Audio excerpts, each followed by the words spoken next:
Right, good morning everybody. Welcome to today's meeting of the Corporate Scrutiny Committee of the West Yorkshire Combined Authority.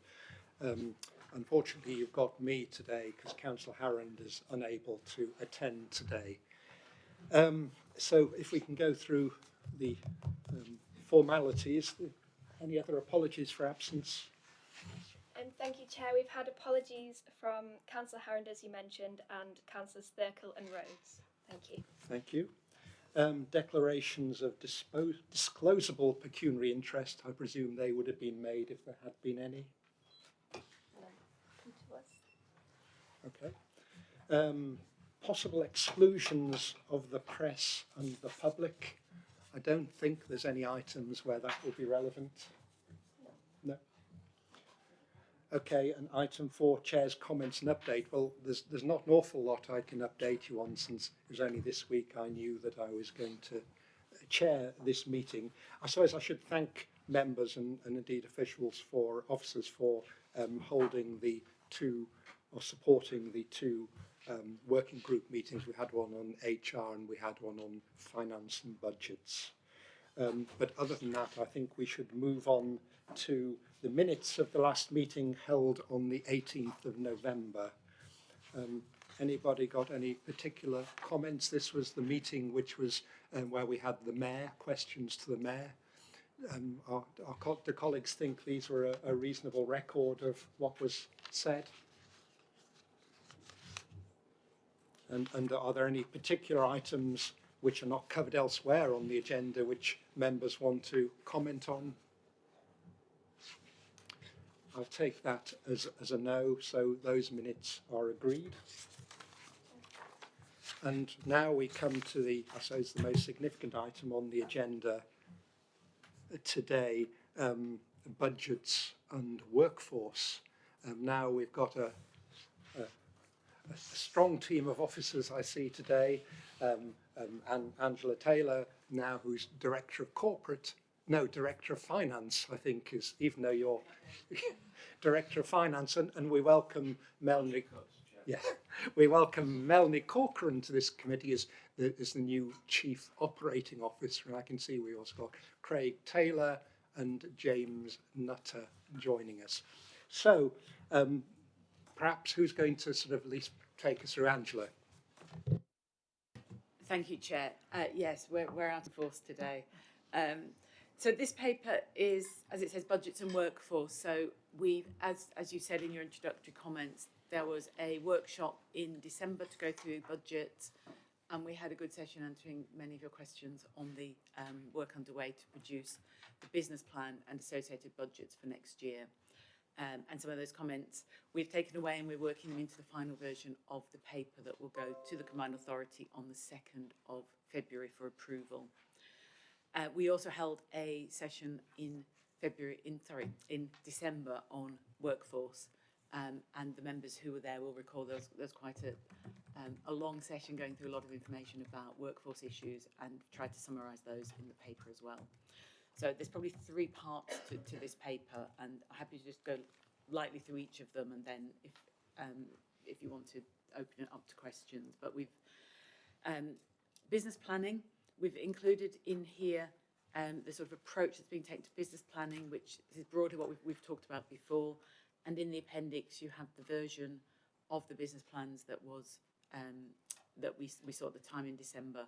There has been, as always, much work going on behind the scenes, and James Nutter, who leads the corporate performance team, he and his colleagues have been corralling us all into updating those business plans, refining them, ensuring that they are robust, they're resilient, that they include the resources needed to deliver all the things that people are putting in their plans, and obviously we're trying to make sure the budgets match. So we're in the midst of realigning the budgets to match the new directorate structure, so it will be clear in the final paper when it comes forward. You'll be able to see better how the funds match up to each of the different directorate areas of activity. When we came with the budget discussion in December, we had a £500,000 funding gap. There's been a number of changes up and down. We've refined estimates. We have reviewed some of the forecasts. We've had some additional information. For example, the pension fund has given us early sight of the outcome of the triennial revaluation, which brings down our employer rate slightly. So that's given us a little bit of additional headroom to help close that gap. We are at present, at the time of speaking, and it may change by next week when we publish the papers, but we are showing we're about 100,000 surplus for next year. Within that, however, is a £3 million vacancy saving factor that we need to ensure we make that happen. And there are a range of assumptions clearly on income and expenditure. Should any of those change in year, then that will obviously have an impact on expenditure next year. We've, I think, flagged in here our biggest concern remains, the biggest risk is around bus, and there's been significant work going on to understand what government plans are about funding bus services next year, whether there will continue to be support for local authorities and transport authorities and combined authorities. The reality is that we are facing increasing tender costs, and that is not sustainable within the levy freeze that we have. We have had conversations about the transport levy. We are putting forward a freeze which brings obviously challenges, but also recognises that all your home local authorities are having real battles to close their budget deficits and get a balanced budget for next year. So part of our support for that is not asking for anything further from the transport levy. What we are proposing, as we went through in some more detail at the budget meeting in December, is we are hoping to use some savings on concessionary travel, set those aside and use those to help fund increases in costs, while we use this year to work through what the correct model is for bus services, and the Transport Committee and the Transport Scrutiny Committee will be looking at that in much more detail.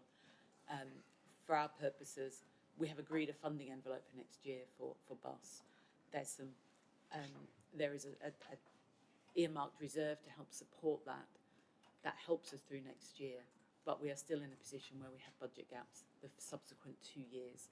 So one of the first activities for the new financial year will be looking in detail at the future years and what actions we want to start taking now to help balance those figures. There are always lots of unknowns. There's always funding we're not sure is going to come in. There's always decisions still to be made. There's lots of stuff happening across the business plans and prioritisation. And as we try to roll figures forward, the assumptions become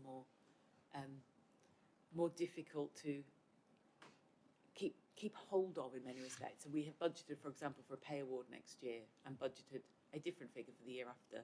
If that changes, it impacts future years. So the figures become more movable beyond next year. However, we are committed to ensuring we bring down that budget deficit, and we're looking at how we can do that potentially through some of the way we use our capital to offset some revenue costs, where, for example, our commercial team are working on capital projects, so their costs are met from those. We have more capital planned to spend than revenue, simply the way that the funding is coming through. We are more capital intense than revenue intense, so it puts a lot of pressure on the revenue budget and the supporting teams. But we will be doing that work in line with the new directorate structure that was agreed and appointments agreed at the Combined Authority back end of last year, and ensuring each director is very, very clear on the business plan that James' team is overseeing and the money they have to support that, and then how they're going to make the books balance in subsequent years. So there's a few bits in the paper about reserves. I've included the Treasury Management Strategy, which has been to Governance and Audit Committee, but is there for your information if you find it useful. And at the end of the paper on page 11, it runs through some of the headlines on workforce, which I know our chair today was at that meeting and may wish to draw out some comments from that, but just set out some of the activities underway, some of the actions that we're taking, some suggestions from members, and the HR team were happily taking away some of those suggestions and ensuring that's built into their people strategy work. But I think there was a good session there that went through all the different challenges facing us, many of which are faced by yourselves as well, in terms of recruitment and some of the actions we are trying to do to, for example, improve our reach, improve our training and development offer, etc. So just a quick summary for those of you who weren't able to attend that session of the sort of wide-ranging conversation that was held at that session. I will stop there and return to our chair today and Thank you, Angela, for that. Can I just remind members, of course, we are the Corporate Scrutiny Committee, and though papers have got quite a bit of detail in terms of business plans for the various other activities which the authority, in terms of the delivery arm, which the authority are actually going to be involved with, we can only really need to talk about the general high-level position rather than getting into, say, the intricacies of some of the other areas which are probably proper for some of the other scrutiny committees.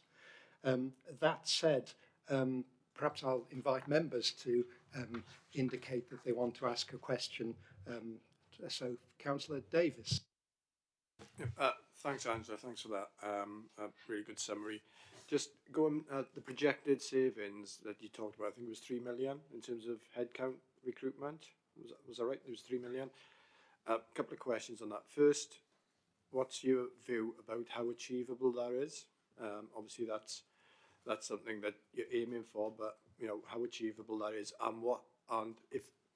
and also related to that, what impact that will have on the organisation, what's been done in terms of work around that, and then lastly, what mechanisms are you putting in place for not just reviewing and monitoring this, but ensuring that those numbers are hit next year in terms of managing any potential variances, etc. Sorry, I know there's three there, but just got it quickly. No, they're good questions, and I hope I've written those down in the right way. So the vacancy savings of 3 million, that is an increase on what we've set in other years. We are very much having a focus on vacancy management. Again, I think that's going on everywhere. So we're not saying it's not a recruitment freeze. We clearly do need people to deliver the business plans and the projects for which we've had funding, etc. But we always achieve a level of vacancy savings. Every organisation does, because just the churn of people moving on, there is always a time delay between the day someone gives their notice and the day you get somebody recruited, worked their notice and joined. So there will be a level where we'll achieve this simply because we are carrying. Again, the workforce session went through some of this. There's some vacancies we filled quite well. There are others that are quite sticky that we don't quite manage to get somebody into. It will, I think, the intention of the vacancy management policy we have agreed is very much about making people think about if somebody leaves, do you have to replace them? Is the first thought, we need that body to come, another equivalent body to come in and do that work? Or actually, should we be looking at it differently? Is there a different way to do the work? Is the work that actually all has to be done? Is it a priority? So I think we're expecting recruiting managers to not just automatically replace like for like, but actually think long and hard. Have we got different systems? Is there a different way of doing it? Is this adding value, every aspect of the work they're doing? Can we reorganise the work? So we have had a number of vacancies held for longer while people have worked through some of that. So I think it will be challenging to achieve. The only way we will do it is to say we have to monitor, and I'm taking your comment about monitoring to be across the whole budget, not just the vacancy element.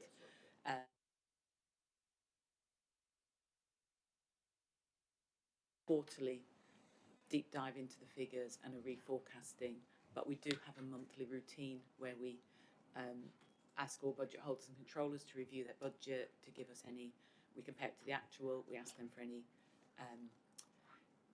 risks, concerns, issues they have in their budget.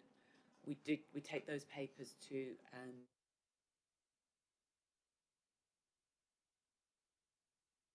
them every 2 months. We've talked at a previous meeting about our new integrated finance system, which is going to go live, we hope, before the 1st of April, and that will help us have much more up-to-date budget monitoring and reporting. At the moment, we have a very robust finance system, but the budgeting system sits outside that, and it makes it a more labour-intensive process to get the reporting done in the format people need it. The new system will enable everybody to have information as and when they want it, and we'll be introducing a tighter regime of requiring monthly reports back and confirmation that budgets are on track, not just assumptions that if we don't hear back, everything's okay. We will be asking for confirmation. Yes, my budgets are under control. I don't have a problem. And then Finance Resources Committee will be the public meeting where that gets shared. But we will be, we have our own monthly routine that will go to that is done at officer level. Does that cover the questions? Yeah, thanks for that. It sounds that you put in even more rigour into that. I think, just a comment, certainly in terms of achieving the savings, and we're going through this same discussion in Kirklees, so it's exactly the same as how we ensure that mindset is there, that variances have to be accounted for, and then what are the plans being put in place quickly to mitigate those variances. And it sounds, from what you described to me, that's what you're doing, which is fine. It is a different mindset that rather than just monitoring. I think that the other thing, just back to the 3 million savings, the other part I was be interested in is what sort of analysis you've done at the moment in terms of what impact that could have on the organisation in terms of the operation of the organisation going forward. If you hit those numbers, clearly if you're not recruiting in the same way as we're in a similar position, it's trying to understand then the implications across the organisation. It is, and we intend to do some further work about how that's monitored and which areas that those vacancy savings are achieved in. You're absolutely right, it affects delivery, whether it's frontline, whether it's people based in this building doing work. It goes back to the business plans and the need to match the two up again. So if there is not sufficient resource, we need to go back to the business plan and agree what needs to change. And we've introduced, I think, a better system in the current year to revisit those business plans. That it's all well and good planning today for what we hope will happen next year, but things happen, things get in the way, and if there's vacancies are all achieved in one team, that will have a significant impact on their ability to deliver. So we're trying to make sure we try and match the two better, and then can come back and say we're not going to deliver all those parts of the business plan because we haven't got the resource. And that's a very difficult conversation to have, because people's natural inclination is to try and cover the gaps and try and make everything happen. There's a point where we just have to be realistic about what we can achieve.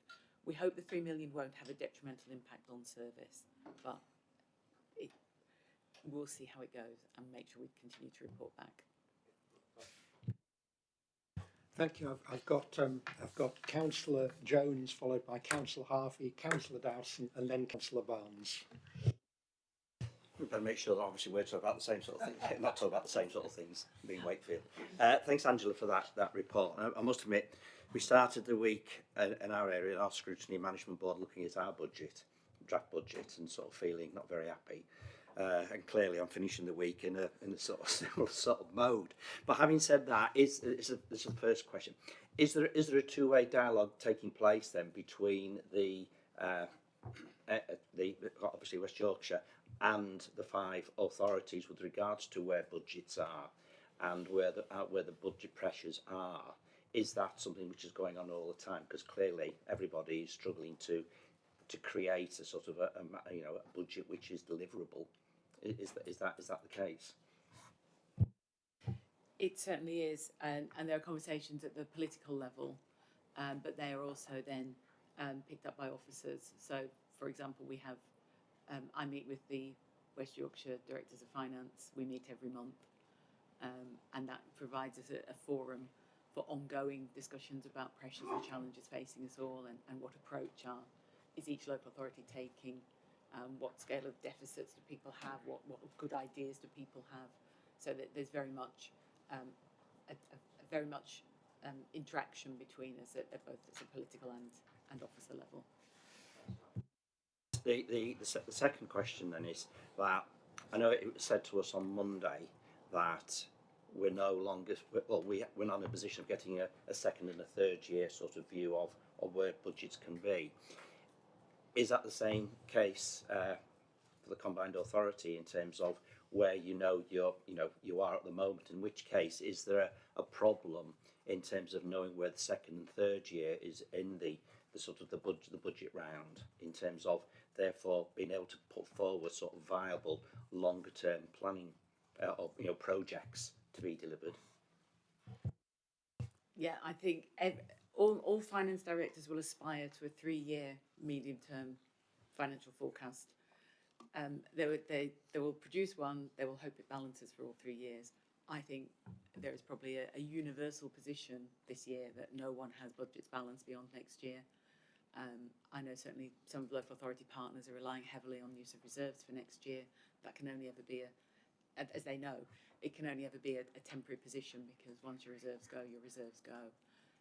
So I think very much the approach everyone is taking, let's find something that works for next year, but that then shifts the emphasis to starting work straight away on how do we get the future years balanced. And some things may settle down if inflation settles down, if pay awards are agreed early, and they've been challenges where they've not been agreed till very late in the financial year. So I think we will all try to get a 3-year picture done, but we'll only do it by doing more work. And if we all, as ourselves included, if we get a budget for next year that we believe is manageable and deliverable, which is what I'm hoping to put to the combined authority, we then need to take the time to build what are the savings plans, what are the options, but do it with the time to think about it, think of options, bring that back to members, understand the impact of making any changes, so that we can then be in a place this autumn, of being able to do a balanced budget. There is nothing worse than trying to start too late in the year, finding the hole is still there, and it's then panicked options of how to close the gap, and we want to do that. If we do have to change the services we provide, where our funding is going, we want to do that in a managed way. So work will be starting on that as soon as we close the budget. Therefore, obviously, as local councils, we're obviously with a regular sort of dialogue or talking to our constituents about sort of where budgets are going and what the implications are for local communities. So, for example, I was at a community meeting last night, and I was obviously trying to put over some of the questions that were being asked were at obviously combined authority level, in terms of projects that may well be on the horizon. Given the financial situation, therefore, how do you think the combined authority will be able to reach out to those communities in order to explain to them, like obviously we're doing as councils, explain about what the issues are and how they could potentially be impacting on how the projects are can be delivered in the future, because of the way they impact on the lives of these often very small communities in more isolated areas? Thanks. Oh, that's a good one. It's a very good question. In terms of the services we provide, our statutory functions are concessionary travel, and the other one that probably it has the most focus is public transport offer, where we operate bus stations and provide bus tendered services. And that's an area where there have been historically and will continue to be public meetings about what is happening. The other side of it, that's sort of the biggest part of our revenue budget is spent there. We have significant capital money, and that is an area where there's lots of projects happening. And I think you raise a good point about us being able to be clear and provide the right information to our local authorities that there's a raft of projects that will happen despite the funding difficulties. We will continue to provide some of the services, the concessionary travel, bus tendered services, although it might look a bit different. But on the capital side, there's some quite hefty programmes that we've had funding for, and we probably need to make sure we are sharing that enough. I think there is some good working relations between our comms team and the comms teams in local authorities, and we do rely, I think, to an extent on local authorities some of that messaging out, but we'll take that way to look at making sure we are being, I think, both positive about the things we are able to achieve and not just dwell on the things that might not look quite the same going forward. Thank you very much, Angela. Councillor Harvey. Thank you, Chair. So Happy New Year, everyone. So mine is still to come on Sunday. So thank you for that wonderful overview, Angela, and also your appointment of a new position. I just have a very simple and layman's question, talking about the workforce and recruitment. Where are currently all the staff based? And can we try to develop policy to guarantee there is a fair split of hiring across all authorities? Then also, do we hire senior staff from beyond the boundary of West Yorkshire, the combined authority itself? Just yesterday, I think from Davos, we're talking about the impact of working from home. They seem to believe that it's not as efficient, as productive as we first have a glance. So I wonder, what is the authority's view going forward where we come out of the pandemic? Are we going to be utilize office space like we have one in Wakefield 1? We certainly will welcome more staff from combined authority to come to work in Wakefield. So it's just your view on that. Thank you. So at the moment, we have one office building, which is this one. And those of you who are on the committee some years ago will recall the debates about office provision for the office staff. And we settled on refurbishing this building, giving back the lease we had on other space in the city, and we are managing all our office-based staff within here, which is being done because of hybrid working.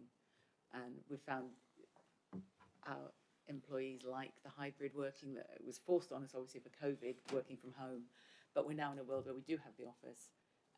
It does help us attract people, that mix of being able to be in the office and being at home.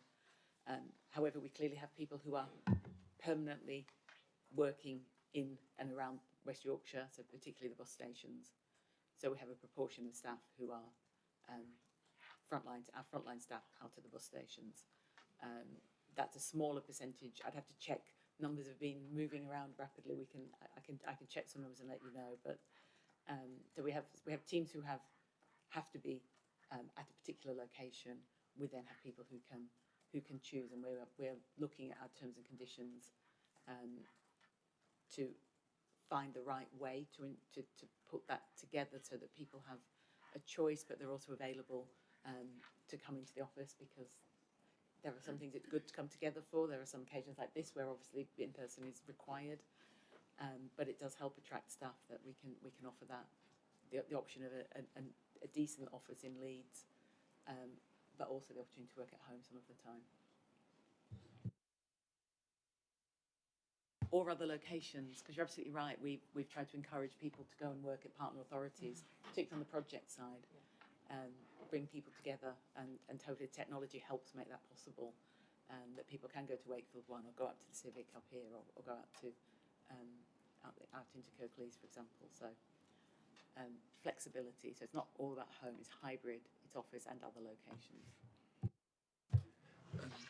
Before I come on to Councillor Dowson, just to clarify on that point, obviously people working from home, hybrid working, does that mean that is this building still fully occupied and used, or is it now too large for your current needs? We are monitoring it. It varies throughout the week at the moment. It's very hard to get a desk on a Wednesday. It's easier on Mondays and Fridays. But we are looking at that. We're looking at when our team meetings are set, so we maximise the use of the office. We are an organisation that is still growing, and that is partly some of the funding we've had. So things like mass transit, that will mean we need an additional team to deliver the mass transit proposals. The intention is that everybody will fit in the building. We don't intend to take space elsewhere, that we will maximise the space we have here, the way the desks are booked and used, and the way people can work in other locations as well. So I can't say, hand on heart, it is full every day from 7 till 7. It is certainly full certain days, and it's also getting busier. There's certainly been quite an uptake over recent months. We've only been open a year again. So it takes a while for people to adapt back to it. But there are, and we can bring you something back in the future. I think you've got on a future agenda the sort of benefits realisation of the building refurbishment, where we're waiting for the first year anniversary so we can have a full year of data to share with you, and we can make sure we share that. Yeah, thank you, Chair. Just to add, we did have 2 offices in Leeds, and we had another office that was in Wakefield for our police and crime team. We have moved all staff to here so that when they come into the office, they do come into this building or partner buildings, as we've said. But we have less desks in this building than we have staff. So we do expect there to be hot desking. We do have days where we are absolutely bursting at the seams, but we also have meeting rooms and collaboration space, because one of the benefits of people coming in when they've been working remotely is that they can come in to collaborate, and we get ideas that come out of those discussions. We can have workshops, we can have face-to-face meetings. So the plan is that the office will continue to have less desks than the numbers of staff that we have, and we will use that space accordingly. So that we hope that we have future-proofed for that we will encourage hybrid working into the future. Good. Thank you. I was just trying to clarify. No doubt we'll have it when we have the discussion on the building at a subsequent meeting, that I wouldn't like to think such an expensive building and such a beautifully refurbished building was half empty most of the time, but hopefully you've assured me it's not. Anyway, Councillor Dowson. Yeah, I shuddered a moment ago because there are some phrases we don't want to hear in Leeds, and one is mass transit. And should you have any influence, then that would be really nice to find. But there's one thing for certain, and local councils know this: you can't continue to do everything when your budget slides year on year on year. You end up giving a poor service for everything, or you concentrate on the things that are actually your core business and what you do best. And I love officer speak. I haven't heard the word envelope. What have we got? Agreed funding envelope for quite some time. And to me, that probably means cuts. And I know a lot of our communities, and some of you more than Leeds, have rural areas where we've seen bus services decimated. Whilst we're not talking about transport, we're actually talking about how, as an authority, you prioritise what you are going to do going forward, knowing that we're in a time of government austerity, and your money is going to decrease probably year on year, and that levelling up just isn't levelling anything at the moment. So that would be quite interesting to look at what areas you feel as an organisation we may, going forward, have to say, well, this is something that isn't our core business and could be delivered elsewhere. And just to pick up on Councillor Jones' point about how the authority tells the public what is going on, and how the authority is managing the business that they're tasked to do. And just on a very personal note, you talked about public meetings. I live in a village on the edge of Leeds. They cut our only bus to Leeds, and there was no public meeting. So you do need to actually make sure that when you are devastating, not you personally, so forgive me for that phrase, but when widening devastating communities, and that goes for inner cities as well, where you've got a lot of older people who live on estates and so on. Uneconomic routes are probably something that's talked about in the authority a lot when you're dishing out contracts to different providers. But I'm just wondering how the authority monitors the organisations that provide the service on something other than purely financial terms. Thank you. Thank you. So starting at the beginning of that, you're right, if we can't continue to do everything, what gives? And I think this is where a combined authority is somewhat different to a local authority, because, as I said before, the only statutory function we have is the concessionary travel scheme. So that has to be prioritised. So that's half of our transport levy gone to do that, which we do on behalf of West Yorkshire and have done for many, many years. and I'm making a distinction between revenue and capital budget. Our main source of income is the transport levy. So most of our spend is on transport from our revenue budget. So we spend on the concessionary travel scheme has to be the top priority. We then provide the bus stations, the bus shelters, the passenger information, and there is a level of offer there that we provide. That's an area we'll have to look at, whether that can be done more effectively, if there's anything that can be done differently, but it's very hard. There are bus stations in certain of the larger towns and cities in the region. It's hard to move away from that as the model for providing bus facilities. The other big area then is bus tendered services, which is the area all conversations come back to because it is the one that has such an impact. And my funding envelope comment before was say all we can do is say this is what we can stretch out of our budgets to fund those types of services. There is then the question, as you said, it's about the policy of how that money is applied and at what point is a community able to have a bus service or not. And that takes us into the realms of the Transport Committee and the Transport Scrutiny Committee in terms of how that money is spent in a very difficult environment where we are supplementing commercial bus services. So it's not, we currently don't define what the network is. That's the bus operators run the services they choose, and then we have to step in as and when we can and as and when we can afford it, as and when we think it is viable to do so, to fill the gaps. But we don't have a bottomless purse to do that. And that then comes back to our mobility services teams, our bus teams, who are looking at what's happening out there in the network, what needs to be done, how can it be done, what's the most effective way to do it, what is the impact on people of this happening. And they are looking, as we speak, they are looking at what the opportunities are for next year through the Bus Service Improvement Plan funding, for example. Will that help fill some of the gaps that we've got? And how can we use our money and the Bus Service Improvement Plan money to provide the best service that we can for West Yorkshire? It will always, I think I'm probably safe to say, it will always fall short of what everybody wants. Because in an ideal world, everybody would be able to travel on frequent, accessible bus services and from wherever they live to wherever they want to across West Yorkshire. And that sadly will probably never happen under the current way the bus market operates. But be assured that the team are looking at that. They will be bringing forward options of how we can best spend the funding we have got available for best effect. And I think that comes out strongly in their business plan. That's what they need to do. They're looking at school services and non-school services as two separate parts of the business that they provide. But it's a tough job. I have no easy answers, I'm afraid.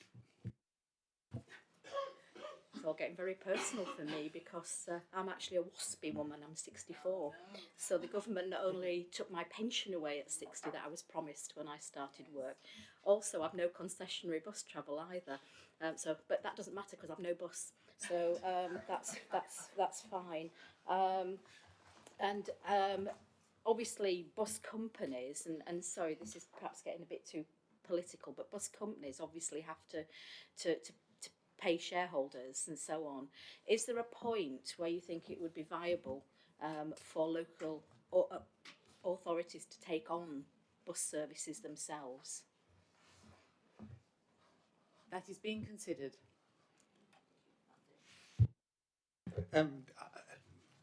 Before we come to Councillor Barnes, just wanted a bit of clarification. The money which is announced this week alongside the levelling up monies for transport or buses, was it 41 million or something like that, which was announced this week? Where does that fall into? Does that go into our budget, or what's that for? Yeah, Chair, if I could come in, that is capital infrastructure for bus infrastructure, so it's not part of our revenue budgets, but we've got defined schemes that were unfunded that will now be able to be funded. Councillor Barnes. Thank you, Chair. I've got I suppose a request, if that's okay, and then a specific question and a general question. Going forward, I mean, would it be possible that when we see the budget figures, we see either the budget for this current year or the anticipated outturn for this year, because then it's much easier on one single document to see what's happening. Councillor Barnes, you've read my mind. Because, frankly, looking at the page 35, where we've got the total budget 23-24 and then indicative ones for the following 2 years, it is really quite difficult to make a proper assessment of it when we don't know what the likely outturn was for this year. So I think that it's a point well made. And I think that actually it is shown on the capital position, so I think that's what it is. But the specific question relates to the fact that we're all aware of capital projects that have been paused, I think was the word that was used at the last meeting. Not shelved, but paused is the word. But I noticed, I seem to recall in here, and I'm desperately trying to find this morning, where we may have had monies given to us in advance for certain projects. How is that impacting? Because with interest rates higher, yes, borrowing costs are higher, but if we have those funds in situ, surely our treasury costs and interest being earned on that is higher. I'm hoping that these have all been factored into this budget. Yes, thank you. I take the point about the we are standardising a current reporting pack, so that we usually, our usual way of doing it would be original budget, actuals to date, and a reforecast. These papers have fallen in between doing significant updates of all of those, so you haven't got an ideal set of papers, but we do have a monthly pack that does that, and we can look at how often this committee wants to see that going forward, or whether it's just to accompany the budget discussions. The point about the cash in advance, in effect, so government does often pay us funding at the start of the year that is for projects that will be delivered later on in the year, so there's often a time lag, and it is the only small bright spot in the whole of the budgeting process that there is some additional income expected from our cash balances, which is good, but it's also a temporary position. So we do get a level of interest. We do have treasury management arrangements. We do our best to put our money on deposit to get a return, and defer borrowing as long as possible, and manage the cash to best effect. The level of cash we're currently carrying is unusually high, just simply because of the way government has changed.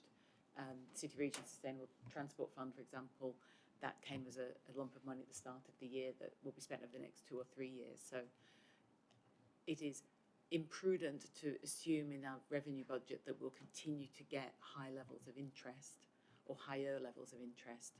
So the proposal that we put to Combined Authority in December is that we set a sort of sustainable level of bank interest in our budget, and take the excess to put into a capital reserve to support exactly the sorts of things you've talked about, where we can't, we've had to pause certain projects. We've got more projects coming down the pipeline than we have funding for, that we put some of that funding in a reserve to help support that. It's an uncomfortable position to rely on it to fund our revenue position, because it will fall away as the money gets spent, and then we're left with a problem that we've got a hole in our budget. So it is good. There is some extra cash available, but it will be put where it belongs, in effect, because it is related to capital. So we're using it to supplement the capital funds available for the next couple of years. Thank you. I think that was the answer I was really looking for. Thank you. The second one is, I suppose it's, I think I'll throw this to Melanie, actually, if that's okay with you. Very general point. In regard to the budget, what's keeping you awake at night? I don't think we've got time to go through that.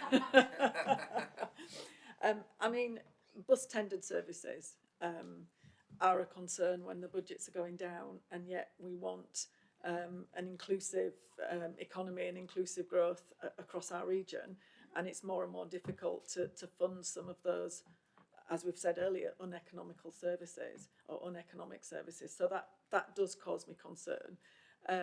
We have got to a position where we've got a balanced budget next year, but not the following 2 years. but that's not unusual. So I guess they're the biggest concerns. We've also talked about the inflation generally, but particularly on capital programmes. So we had a big inflation review this year across all of our existing programmes, and I think we're in a better place now that we've got affordable programmes moving forward.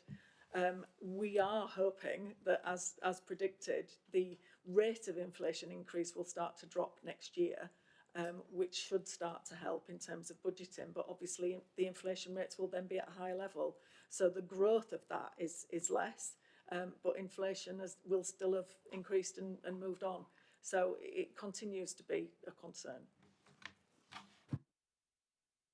Okay, the impact of inflation on our gain share monies, how significant is that, and what impact is it having on what the authority might have wanted to do with some of the gain share funding? So the gain share is cash flat. It is an amount of money for the next 30 years. It does not change for inflation. And we've known that all along. And it has been a point that all the combined authorities have noted and made representations about, because it does mean that even in 2 years' time, the money will buy less than it will today. Because of that, the approach that's been taken to date has been to spend on revenue type projects initially. So when the money is, spend it now on hopefully things that are quicker to get to delivery.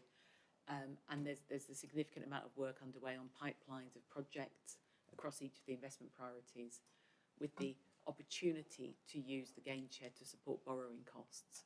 So we turn the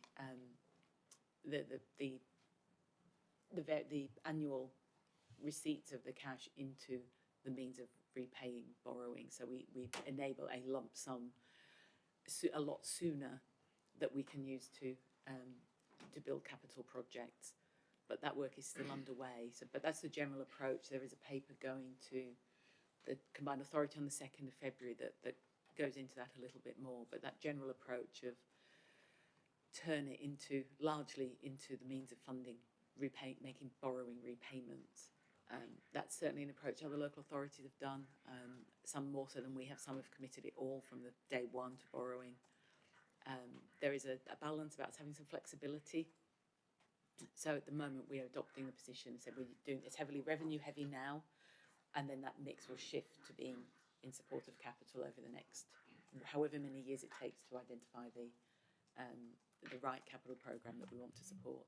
Because even doing that, it will support some projects, it still won't support everything, so there are still difficult choices to be made. And to what extent have gain share monies, revenue monies, been used to fill gaps in the projected budget for next year? Gain share money was about additionality. It was money for us to do the things in the region we've always wanted to do that we didn't have funding to do. So it's very much not about filling revenue gaps. However, the harsh reality is that everybody is cutting back on certain activities. So there has been an opportunity to use some of the gain share to support the work that is happening. For example, on climate, where we need people to be working on projects to help address the climate emergency. And that gain share money can be validly used for that, and that may have supported either us or local authorities, because we're seeing this money very much across 6 parties. It is us and the 5 West Yorkshire authorities. So we are trying to see where we can use some of the funding to help ease some of the pressures on existing teams, where, going back to the earlier conversations, people are being moved from doing something to doing something else because there's not enough people. But there is work we need to happen in some of these priority areas that has been agreed at combined authority level. So there is an element of using it for the capacity. We're calling it capacity funding. So as well as some specific projects that are happening, it's also supporting some of the capacity and the thinking and the developing the projects and interventions to come back for spending future years worth of gain share money. Councillor Harvey. Thank you, Chair. Just look at the West Yorkshire Combined Authority revenue budget, talking about operational income. And this coming financial year, we have got 21,480,000. But when we 2 years down the road, it will be depleted to 12,296. So it's a big difference there. So can I just ask you or Melanie to explain why there is such a big change in the operational income? Thank you. Some of that is bank interest, because it's come up this year, it goes up next year, then it falls away again. There's also a range of other grants in there. So we've assumed in there some of, and we're reordering this for the budget paper. I think we took on board some comments last time from yourselves and from other engagements and consultations we've done, that we just need to be a bit clearer about this. So we're breaking the income down into some other headings, but in there are some grants from government towards bus, and they fall away as well. So it's money that we're getting for a time limited period that falls away. And our challenge, and we've been challenged by a number of people about this, is where are we going to try and generate more income in the future? We are at the moment heavily dependent on government spending opportunities coming forward, but then they don't always deliver everything we want. So we need to find ways to generate income, which is quite challenging for us. We don't sell services in the way some local authorities do. But it's an area where we're looking at whether we're getting the best value out of our assets, whether there are ways we can spend some of the funding we've got in an invest to save, generate returns, evergreen funds like the SME Foresight Investment Fund. So we are looking at options to try and make sure that that line, instead of going down, starts coming back up again.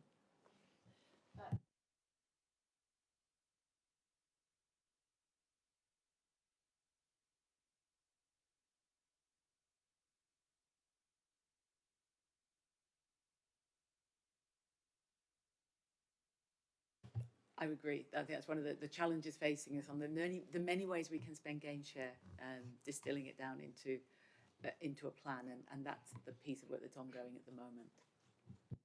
Right, I'm going to ask Councillor Barnes. I've got a couple of quick questions. Can any members indicate whether they want to ask any further questions on this item before? Okay, so Councillor Barnes. It's actually just a quick one. It's just something that's raised. I think councils are suffering from an inability to recruit and often key positions. And we've mentioned shared services. You mentioned you don't sell services on. What moves are afoot? What discussions, if any, are in regard to sharing services? We go back to your point about this beautiful building here and its utilisation. There are some services which might be feasible to run across all councils. It's a quite political, thorny and spiky one. I appreciate that, but if we don't look at different things, then we are doomed to continue along the same path. Are any moves, discussions, tentative suggestions on that front?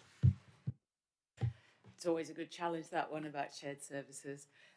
There are some areas where we do this in a small way and earn income as well. So consultation and engagement's a good one, where we have a lot of expertise in consultation engagement, and we've on many of our capital projects that are delivered by partners, we will provide the team that will support on the consultation and engagement, and in fact we're doing that quite well on behalf of, not fully on behalf of everybody, but that is being taken up by quite a number of our partners. So we do earn some income from that, and it saves a lot of money as well. I think consultation engagement, an area we've talked about before, that rather than buy in externally, we're using our in-house team to do it on behalf of others. The big areas of shared services where back offices are shared and combined has been quite difficult. I think there have at various times been discussions about it, and I know other areas have looked at, for example, internal audit being shared across functions. We've looked at our treasury management, for example, is provided by two of the local authority partners. So we do it on a small scale. There have been some conversations at finance directors.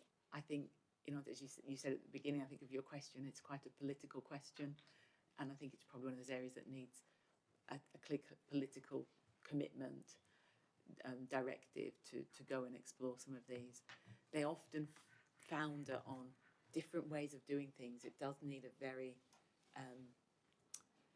mature approach to saying just because we do things like this now, we will change how we do that to fit in with somebody else to be able to do it jointly. And there are bits of areas where that works. It's not happening, I believe, at any great scale, but it's probably an area we'll need to come back to. Right, just a couple of quick questions for me. The business planning process. Last year, I know that a number of items which were included in the business plan ended up not being taken forward for one reason or another. Might be to do with resources, staffing, costs, or whatever. Are we confident that the proposed business plan, which is going to be presented for the coming year, is robust and deliverable, or is there a chance? And it's not just a wish list of things the different directorates want to do, but it's going to be delivered. And we're not going to have something later on in the year saying, oh, because of the various things have happened, we can't do this, this, and this. Yeah, thank you, Chair. I mean, at this moment in time, we are looking at the activities that we identify in the business plan and the current resource that we have. Where we would require additional resource to deliver something, we will make that clear in the business plan. So at the moment, we are linking the resources with the activities that we have set out, and we'll continue to review that. Good, because I'd rather have a business plan which is delivered in full than one with lots of promises which sound good but actually don't ever happen. The other question I just wanted to ask on workforce issues, there's a mention in the business plan of further renegotiation, changes to terms and conditions. What is that aimed to achieve?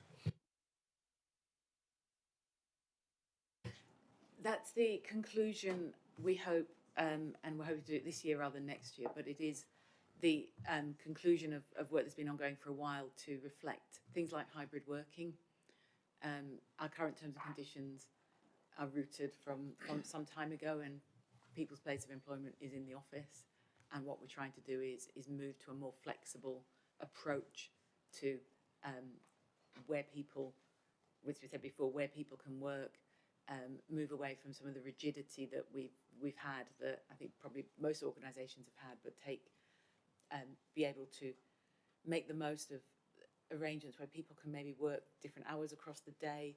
If they choose to work a bit at the weekend, they could do that. Not required to. If they're required to work unsocial hours, then that's covered in a different part of the arrangements. But it is about modernising our terms and conditions to match really what people expect today and how we want to run as a business. So there's a number of tidy ups of things. The most significant one is around the flexible working approach. There are other smaller pieces about tidying up time off for different purposes and making it easier so that when we're recruiting people, we can be really clear, this is what it means to work for the combined authority.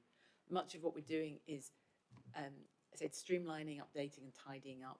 We're not doing anything, I think, a million miles away from what local authority partners are doing, because we do check and make sure that the things we are offering are broadly aligned with what you're all doing. But that's what it's about. It's not anything else fundamental. It's just taken a while to conclude because it's just been a difficult year with pay negotiations also ongoing. But we hope to bring that to a conclusion soon. And these changes presumably are broadly welcomed by the workforce, and hopefully when we eventually see some staff survey results, they will show that the workforce here is generally in a good place and positive and feel engaged and supported, I presume. Oh, that's a lot of presumptions. We have had lots of engagement with staff about the changes to terms and conditions. We're obviously formally consulting with our recognised unions about it, and that has to culminate in a union agreement to change them. But we have spent a lot of time listening to staff during COVID and beyond. We continue to do that, and as you said, the staff survey has just been published, and I know that's an area you're interested in, and we'll have to come back to it at a later meeting. But there is overall some positivity. I'm not some positivity in the results, but I'm being careful how I say that because there's never any complacency. Until we get 100% positive on everything, we will not rest. And clearly, we've not got 100% positivity on every question, but certainly things look on the right trajectory. But I think we'll probably end up asking for this for a future meeting. Wanted to make a quick. Yeah, I just want to come back to, obviously, with these issues about where the potential funding gaps are going to come. Because I'm going to go back and I can date these discussions at the time because we were online, so it goes back around about 2020 when we were looking at the structure for this, and of course we did discuss precepts. And it does make me nervous when we start to talk about this. And I know there's checks and balances in the system with regards to this, but I just do fear that at some point we're going to find ourselves being forced down that road of having mayoral precepts. So I'm mentioning it now because obviously it is a concern that this could happen because of things outside control, which is obviously funding gaps and the cost of borrowing and so forth, and where we want to deliver important projects. So I feel very nervous when we start to talk about these sort of funding gaps and how they are filled, because obviously we did have a number of discussions about this back, 3 years ago now. So I am mentioning it because it goes into the minutes. I am concerned. Thanks, Chair. I presume we just hear what Councillor Jones has said. I know that the Mayor at the moment is not committing to any precept this year, but I think it's a wise point. Could I just ask again, just the final question on this thing. What is the inflation rate which is being taken into account in the budget setting process? It varies. So we've applied different rates for different parts of our activities.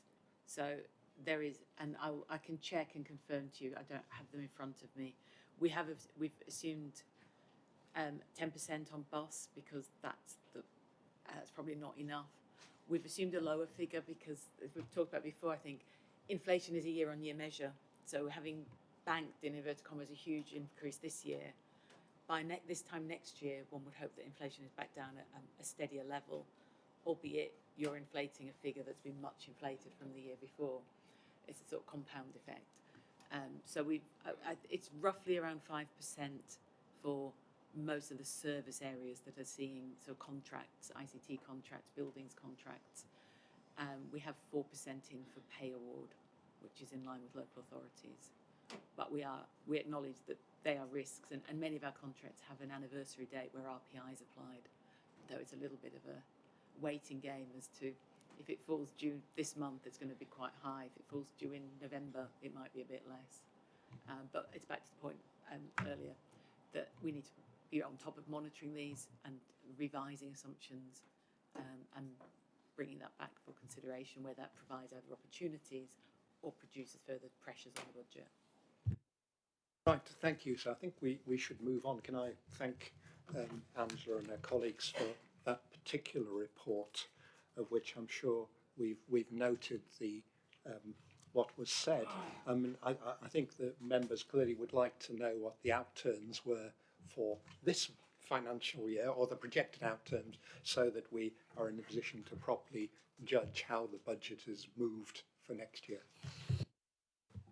The budget paper going to the Combined Authority on the 2nd of February will have a revised outturn for the current year and obviously the proposed budget for next year.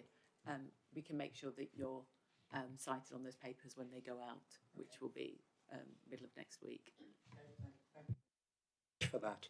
Right, the next agenda item is the Assurance Framework Review, where there's quite a short paper and a long document. I wonder if Melanie, at least, or Craig, says what this is all about and pulls out anything which members particularly need to be interested in or should be interested in. Oh, sorry, I always forget to press the button. Thank you, Chair. So, just a bit of background context first. The local assurance framework we developed in 2015 because of the growth deal money that we got through as a combined authority, and then we updated that I did quite a big review on it and updated it massively in 2021 when we obviously became a mayoral combined authority. We needed that because all the devolved budgets, we wouldn't get the devolved budgets if we didn't have that in place. It was something that government insisted on that we did because they used to do all of the appraisals of business cases and so forth and determined what projects went forward. They've devolved that down to a local level, which is what we all wanted. So therefore they wanted the assurance framework in place to prove that we were doing that. So its purpose is to make sure that we've got the necessary systems and processes in place to manage that funding effectively that's devolved down to us, and also to make sure that we're successfully delivering our strategic economic framework and also our West Yorkshire investment strategy now that hopefully everybody's seen.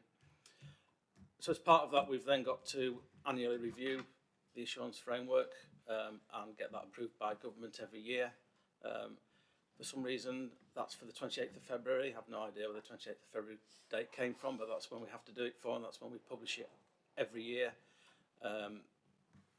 So what we usually do is we usually have national guidance from the government that we work through and update with the updates that we need to do as well. Just to note that we should have had that through in November last year. We still haven't had that updated guidance from government, so we haven't been able to take account of that. We're not expecting much. In fact, I don't think we're expecting anything actually. But we need the government still to sign that off, and hopefully we'll sign it off without any updates from the guidance. So we've been looking at it. It's been to various bodies now, so it's been to our internal leadership board. It's also been to Governance and Audit Committee, it's been to the LEP board, and today it's come to the Scrutiny Committee, of course. We've had a few comments back, not a great deal. We've had an ask that we make it a little bit more readable at the front to explain exactly why we need the assurance framework for the layperson, to explain that. There's quite a bit going off with the LEPs and the roles they have, and also the Leeds City region, so we need to be more definitive about that. And then also we do this anyway, but we've needed to make a bit more of an effort to get feedback on the assurance framework from partners within the organisation, and also the big thing in here that we've proposed in this paper is that we do a peer review with the other mayoral combined authorities, which we've actually started on already, and I've had a few meetings and we've got some set up in the next few months to see what they do and how we can improve ours. We like to think we're flexible and proportionate and pragmatic about things that come through the framework, but we realise that we need to learn lessons all the way through this and change it as necessary, and doing a peer review is a great way of doing that. And at the same time as we do the peer review, we'll be going out and speaking to partners. We'll probably do some form of survey to see what they think about it, and as I said, we've started that process already. What that does mean though, however, is that because we've got the February 28th date, we won't have that work with regards to peer review and so forth done by 28th of February. So the 28th of February approval will be very basic. There'll be very little difference from last year's from that. But what we're proposing is that once we've got all the information from other partners and internally, we'll bring it back to the Combined Authority at their annual meeting on the 22nd of June to make any real changes with regards the framework itself and the assurance process itself that projects go through, really. The next steps are it will go to Combined Authority on the 2nd of February for their approval. So today really is if the Corporate Scrutiny Committee have got any comments that they want to feed back to us, and we'll take them into account, of course. Thank you. Councillor Barnes. Thank you, Chair. Yeah, it's a couple of things. One's pedantry. Give someone with a pedant a bit of power and authority. You mentioned is on the November the 22nd meeting. I presume that was held, and it was on November the meeting, that yes. First meeting. Yeah, that's never give a pedant some power. Second thing is, this is a technology one. which is I couldn't see any of the track changes on this. And in particular, would you run me through the ones I think the key ones would appear to be section 8. The outlines 2.3 above, fine, branding update, fine. But section 8, could you just give us a quick run through of what they are? Because it doesn't come through on the document that I have, no matter how I try to do it. So section 8 is around the combined authorities' approach to evaluation, basically how we work out what impact our projects have had. And the reason we've changed that this time round is actually because we've had an evaluation team added into our organisation that have done a lot of work over the last year, and they've come up with a much better way of how we evaluate the impacts that our projects have got, are going to have. So they've set out a more definitive evaluation framework for us that we'll now meet. At the moment, because a lot of our projects haven't actually completed and delivered, we're still in the process of delivering a lot of them. That evaluation process hasn't actually started in real terms, so it's more around getting promoters to set out how they're going to do it when it's been delivered, and also how we're going to monitor that throughout that period before it's evaluated. So that's what that's more around. Okay, thank you. I suppose the other point will be is after the peer review, will any changes be brought back here for us to look at before it's submitted? Yes, I think so. Yes, I think so. Yeah, I think we'll probably go through the same processes that we've gone for this actually. Yes, we might need to condense it down because it's taken us about 3 months to go through all the committees so far. So, but we'll probably have to condense it down a bit. But yes, absolutely. Regarding the peer review, I wasn't aware that there was such a variety, perhaps, of assurance frameworks across the different combined authorities. Linked to that, what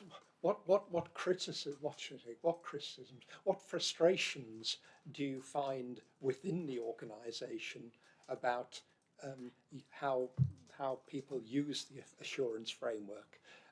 I noticed, for example, in 210, there's some extra flexibility has been added in a sense to move some lower value things quicker through the system. But do you pick up frustrations at times about how the system works, and what are these?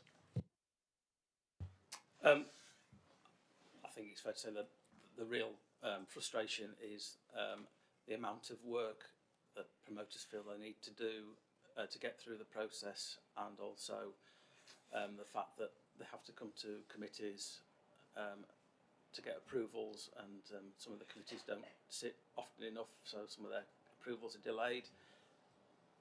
There's some truth in that, but there's also not some truth in that, in that we have to, in the assurance framework, we have to stick to the guidance within that government give us. So there are certain things that we just can't change, otherwise we wouldn't get approval to that, and that very much comes with the economic case for most of the projects, particularly on the transport projects. We have to use something called TAG, for instance, which we have to do, and most people are used to having to use for transport projects, and that is what takes the time and the money. We try and be as pragmatic as possible as we can, and we could probably do it more, there's no doubt about that, and that's something that we're looking to at the moment. But that is the main frustration, how long particularly the economic case takes to do, and then for us to appraise it, and for us to question it and challenge it, and that's the real frustration, I think, really, and that's the bit that we need to try and quicken up. So we have, as you say, we've now got a business justification report for the smaller projects, but that doesn't generally cover the transport projects, because transport projects are generally over 5 million, but more like 20 million, 30, 40 million actually. So we do need to stick to the guidance that government give us. But for active travel schemes, for instance, we can do less of that economic appraisal. We have got some flexibilities in what models they use, etc., which we're trying to do at the moment. But yes, we need to assure things, and not everybody likes things their projects to be assured. Everybody believes that their projects are great and they want to take them forward, and the frustration comes from the fact that we are asking questions and making sure that they are the right projects that we should be doing as an organisation. I'll come to Councillor Harvey in a minute, but I suppose the difficulty is getting a balance to ensure that projects and significant expenditure is effectively and value for money, but at the same time not making an industry out of filling in forms and needing specialists who might be specialists on the delivery of the project, not necessarily this side of the assurance side, and ensuring that there's flexibility within the system so that things can move fast if it's necessary without losing the stringent safeguards which the assurance process continues. But I'll take that as just as a comment. So, Councillor Harvey. Thank you, Chair. I also have a very similar questions. So talking about this legal implication of this report, so it is the national framework that the authority try to follow. But I would imagine that after we leave the EU, the national framework itself has changed, for the last 6-7 years. Is that correct? So if that is the case, then obviously we still got some projects winding down with EU funding per se. So do we need to consult the EU law in certain sectors or industry, as what the Chair also mentioned? Because obviously the assurance framework will be a lot more complicated, at the transition period between us leaving the EU and, and position where we are now. Most of our European funded projects are running down now, and we haven't had European funding for a couple of years now, so they are all running down. But the assurance framework very much comes from the British government, and as far as I understand, unless Melanie says something different, we haven't really, European legislation hasn't made any effect to us really.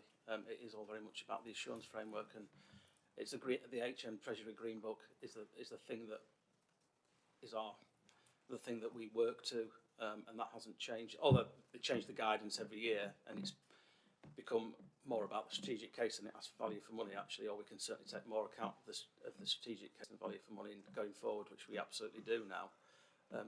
I can't think of a time when EU legislation has affected us, and in fact the European projects that went through and we're still completing, they didn't come through the assurance framework. They were dealt separately because of the European requirements around that funding.